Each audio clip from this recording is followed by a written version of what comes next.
ito. Pero hindi ko pipiliing ipakipagsapalaran ng kinabukasan niya sa isang katulad mo na panluloko sa kapwa ang kinabubuhay!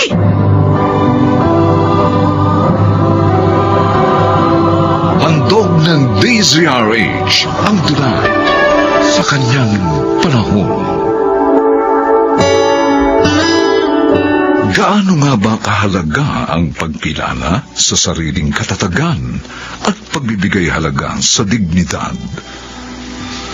Mga kaibigan, narito at ating pakinggan ang naging karanasan ni Laura sa ating dulang sa kanyang panahon.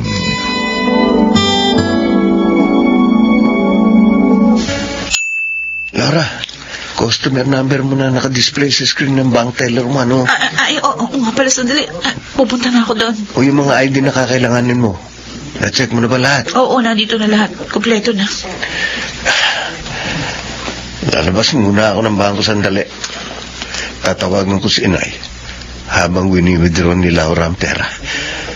Kailangan mabigyan ko siya ng instruction sa dapat nilang gawin ni Milen.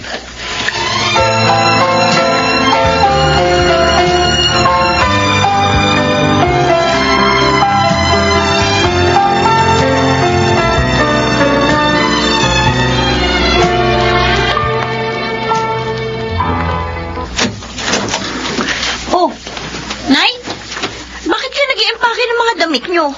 May nangyari ba? Ano ba problema? Lilipat tayo ng bahay. Kaya impake mo na rin mga damit mo. Dalian mo. Pero kung lilipat lang natin dito mag-aanim na ban pa lang po tayo nangungupahan sa lugar na to. At teka, di po ba ikakasal si Charlie kay Ate Laura? Ano nga, maraming tanong pa, Milen. Basta bit-bitin mo na mga damit mo. Dahil kapag tumawag uli ang Kuya Charlie mo, kailangan na handol na tayo sa lugar na sinasabi niya.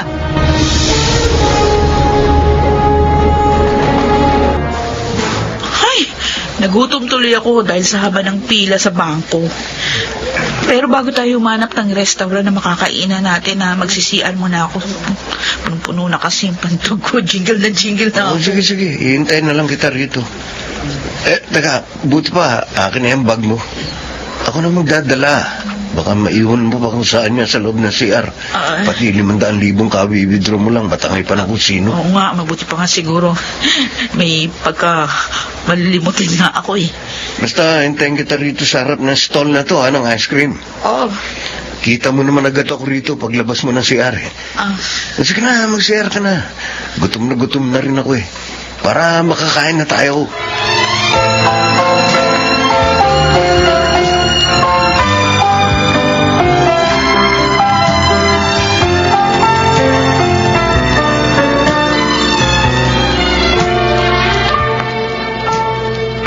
Magandang tanghali po, Mang Cesar. Gandang tanghali naman. Kayo po palang bantay dito sa grocery ni Laura? Oo, Miguel. Nagpunta kasi sa bangko si Laura para mag-withdraw ng perang gagamitin nila sa kasal nila ni Charlie. Kanina pang umaga sila umalis eh. Tuloy na po palang pagpapakasal nilang dalawa. Ay, naku ako man. Nabilisan din sa mga pangyayari dahil ilang buwan pa lang ang relasyon nila. Pero ganun pa man, hindi na rin ako tumutol. Talaga ako nasa wastong edad na sila para magpakasal.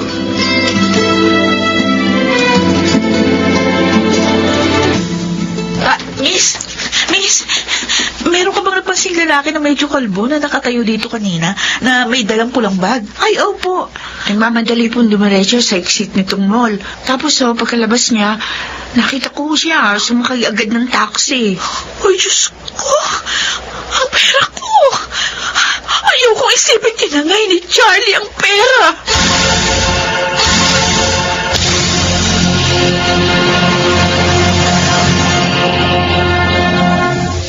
Hindi ko akalaing magagawa sa atin ni Charlie ang malaking panlulokong yun. Napakabuti ng pakikitungo niya sa atin. Kaya naman ibinigay ko rin sa kanya ng buong-buo ang aking pagtitiwala. Pinlano ni Charlie ang pagtangay sa perang winidraw ko sa bangko, tay. Ako. Yun ang pinakamotibo niya. Kung bakit pinaibig niya ako, kunwari. Minahal niya ako kunwari para makuha ang loob ko. Para manaliri niyang may sakatuparan ng kanyang balak. At pati pala pamilya niya. Kasabwat niya sa ganoong modus niya. Nagulat nga raw yung kanilang kasela. Kung bakit wala na ron sa kwartong inuupahan ng kapatid na babae ni Charlie. Saka yung nanay niya. Kung yung pera lang kikitain ko pa rin yun, tayo kikitain natin. Pero itong dugong pumipintig sa sinapupunan ko. At, Gagawin itong komplikado ang aking buhay. anak, nagdadalang tao ka? Susurpresahin ko nga po sana siya. Sasabihin ko sa kanyang kalagayan ko kapag kumain na kami sa Oh, restaurant. Diyos ko. Pero hindi na nga nangyari. Dahil bigla na lang siyang nawala sa lugar na pinag-iwanan ko sa kanya.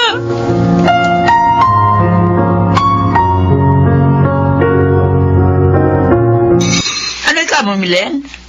Bubukod ka ng tirahan? Hihiwalay ka na sa amin ng Kuya Charlie mo? Ayoko na ng ganitong buhay na palipat-lipat, patago-tago, Nay. Bakit, Milen? Ano ba problema mo? Wala ka namang gagawin kundi ang sumunod lang sa amin ni Inay. Yun na nga, Ha? Kuya. Ayoko na maging sunod-sunuran sa mga maling diskarte niyo ni Inay. Oh, Dahil sa mga nakikita ko sa inyo, parang hindi na rin ako makapag-desisyon ng tama. At yun ang kinatatakot kong mangyari. Yung tanggapin ko na rin tama ang mga maling ginagawa ninyo. Hanggang mapariwara na rin ang buhay ko. Kung magsalita ka, parang hindi ka nakapagtapos sa pag-aaral kundi dahil sa perang nanggagaling sa kuya mo. Ang sa akin lang naman po. Hindi naman po tama na dahil sa sobrang desperado na kayo sa kahirapan, makakompromiso na rin pati ang inyong mga pangangatwiran. Nay, sige na. Hayaan nyo ng babaeng yan. Kung gusto niyang magsarili, di sige. Tingnan natin kung hanggang saan siya dadalhin ng mga prinsipyong ipinaglalaban niya.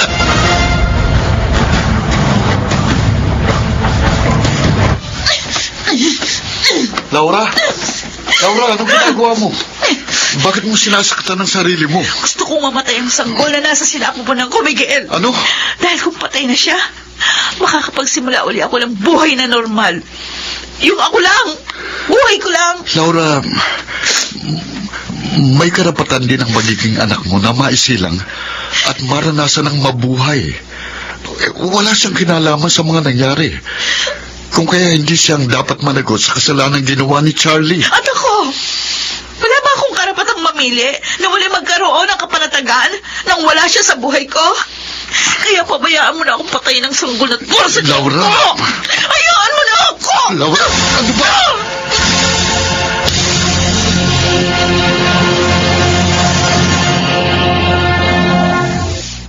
Nagbalik ka ba? Para muling magkunwaring mahal mo ko. Dahil hindi pa sapat sa'yo yung 500,000 pisong tinangay mo sa akin. Nabalitaan kong buntis ka. Akong ama. Natural, may karapatan ako sa bata. Kung ginagawa mo lang dahilan ng pananagutan mo sa sanggol na dinadala ko para muli ang makuha ang tiwala ko, mabibigo ka. Oo, pinili kong buhayin ang batang ito, pero hindi ko pipiliing ipakipagsabalaran ang kinabukasan niya sa isang katulad mo na panliloko sa kapwa ang kinabubuhay. Masyado ka mataas magsalita. Itong pakatandaan mo, ha? Isang araw, kapag naisilang mo ng batang yan at nagkaroon na ng malay, hahanapin din niya ako na kanyang ama. At kapag dumating ang pagkakataong yun, baka lumuhod ka sa harapan ko, Laura.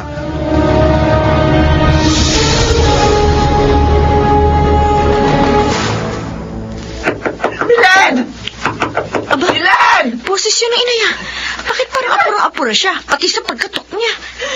Milan, buksan mo ang pinto! Opo! Sandali lang po! Nariyan na! Bubusan ko ng pinto!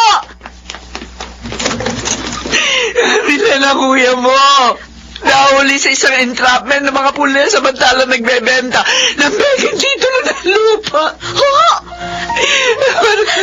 Anong gagawin ko ngayon, anak? Ano na mangyayari sa akin? Paano na ako mabubuhay? Inay, nandito naman po ako. Hindi ko kayo pababayaan. Kaya wala po kayong dapat na ipangamba.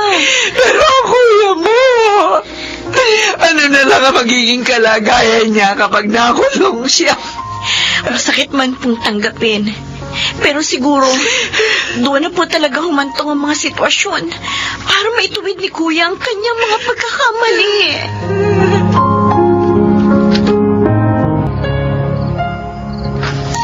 Minsan sa buhay ng tao, hinihingi ang isang pagpapasya. Hindi lang para sa ating mga sarili, kundi para rin sa mga taong magiging mahalagang bahagi ng mga buhay natin. Tulad ng batang ito na isisilang ko. Ako ang huhubog sa kanyang kinabukasan. Laura,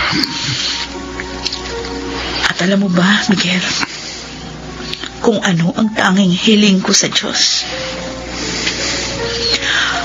Ang ako ay kanyang gabayan para magawa ko ng tama at maayos ang aking tungkulin bilang kanyang ina. Laura, kapag mabuti naman ang mga hangarin, nagiging mabuti rin ang resulta ng mga bagay-bagay. Katulad mo rin na ang kapakanan ko ang palaging iniisip, Miguel.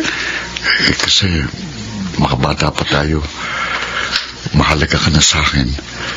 At hanggang ngayon, nabubuhay pa rin akong kasama ka sa aking mga pangarap. Maraming salamat sa mga pagmamalasakit at kabutihan mo sa akin. Kailanman, hindi mo ko iniwang nag-iisa, bigo, at naguguluhan ng isip. Ikaw ang palaging naroroon sa mga sandaling tila baguguho na ang aking mundo. Palagi at palagi kitang hahanapin para pasalamatan.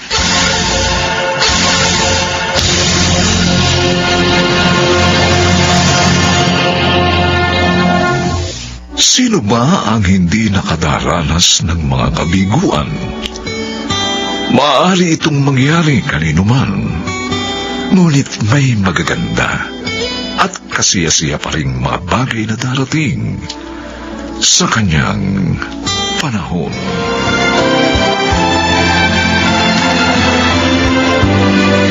Mga nagsiganap, Rosana Villegas, Chiquit del Carmen Amor, Susan Robles, Phil Cruz, Lionel Benjamin at ang inyong lingkod.